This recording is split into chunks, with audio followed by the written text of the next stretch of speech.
Бәріңізге ассалаумағалейкум. Бүгін обзорда Астердің машиналарын қараймыз. Бізбен бірге болыңыздар, видеоны аяғына дейін қараңыздар.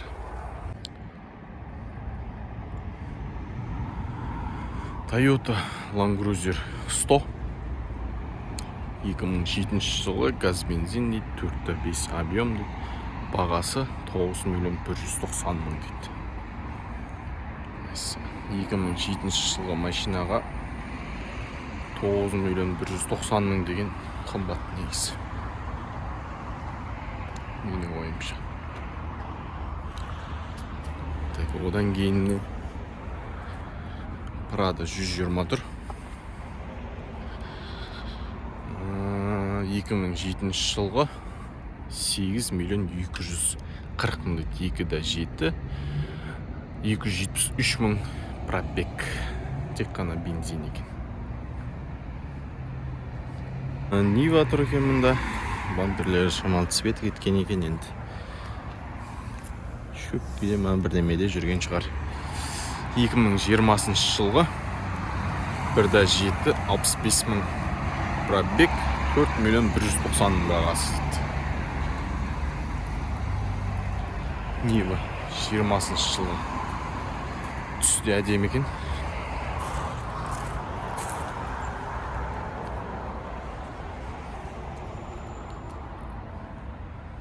Қалпақтар сақ қойыпты. Доңғалаға шамалы жиілінген екен. Развал кетіп қалған болар. 2018 жылғы Нива 1.7 пробегі 71 мың дейді. 3 миллион 490 мың бағасы. Механика, естественно.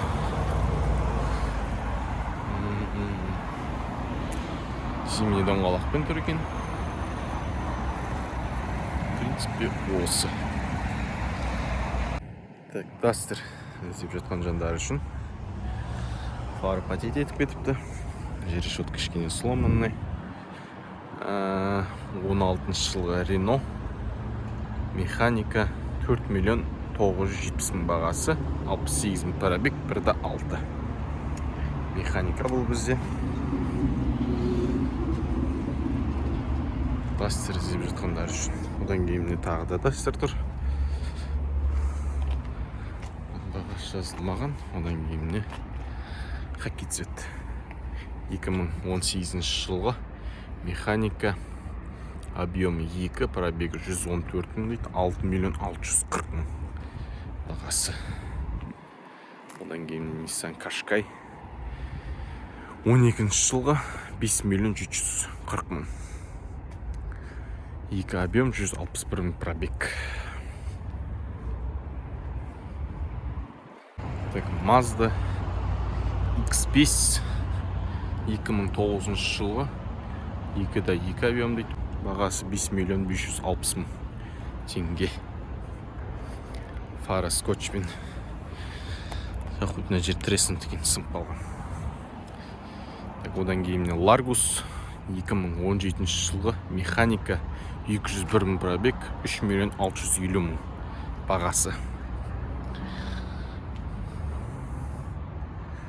Одан кейін Subaru Forester автомат 2.5 дейді, пробегі 197 мың, бағасы 4 миллион 70 мың.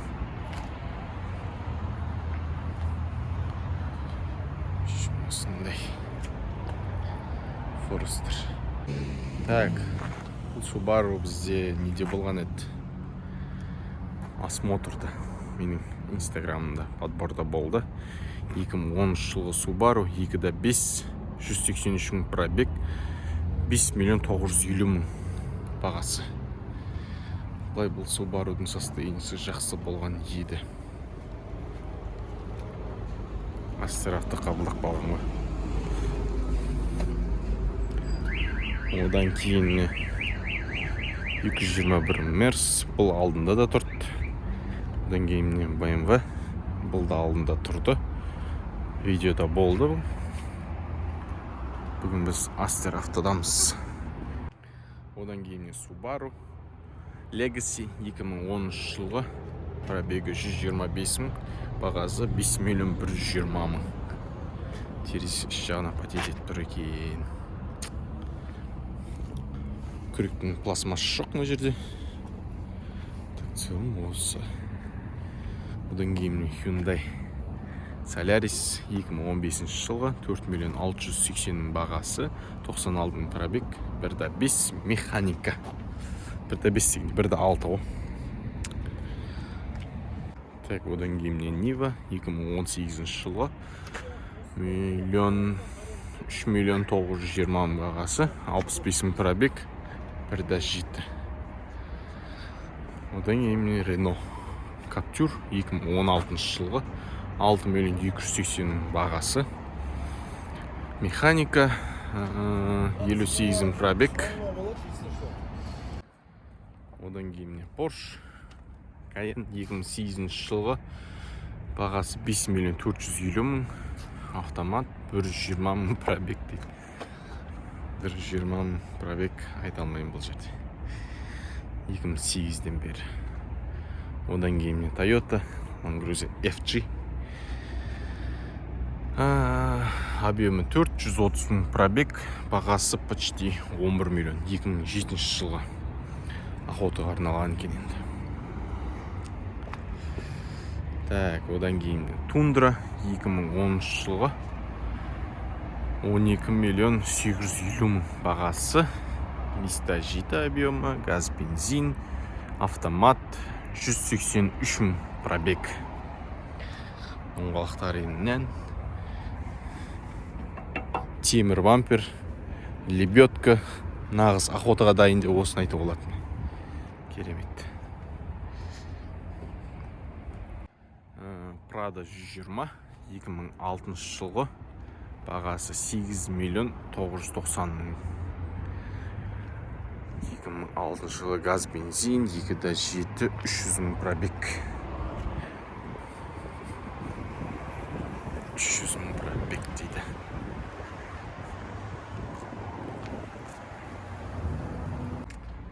Camry 2003 жылғы 3 миллион 780 мың бағасы, газ, бензин, 2.4 258 мың пробегпен тұр екен. Былай состояниесі жақсы. Одан кейін Chevrolet Niva 5 миллион 370 мың бағасы, 2020 жылғы механика, 24 мың пробег дейді, 1.7. 20 жылғы Niva. Одан кейін Гранта механика, 2015 жылғы 3 миллион 160 мың бағасы, 206 мың пробег.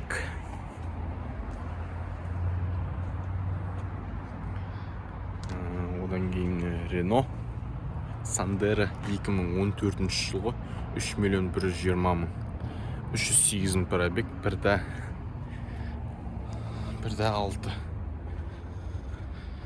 Одан кейін Vesta 17 жылғы механика, 4 миллион 580 мың бағасы, пробегі 93 мың, 1.6. Vesta.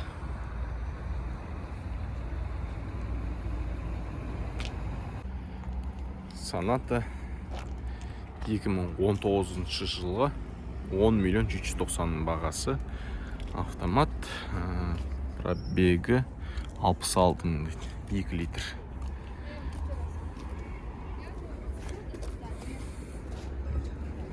Бай состояниесі жақсы. Одан кейін Corolla 2017 жылғы бағасы 9 миллион 160 мың, 48 мың пробег, 1.6 дейді. Бай состояниесі жақсы. Автомат. В принципе, бұлай жақсы. Одан кейін Camry 55 2015 жылғы бағасы 10 миллион 990 мың, 151 мың пробег, 2.5 дейді объем.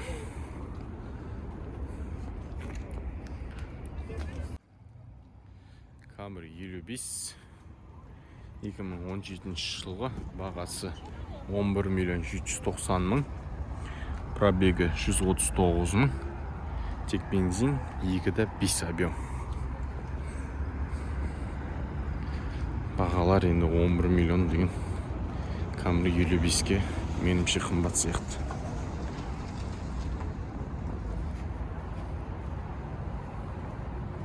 Видеоны аяғына дейін қарағандарыңызға рахмет. Каналға жазылып колокольчик басып қойыңыздар. Келесі видео шыққанша сау саламат болыңыздар.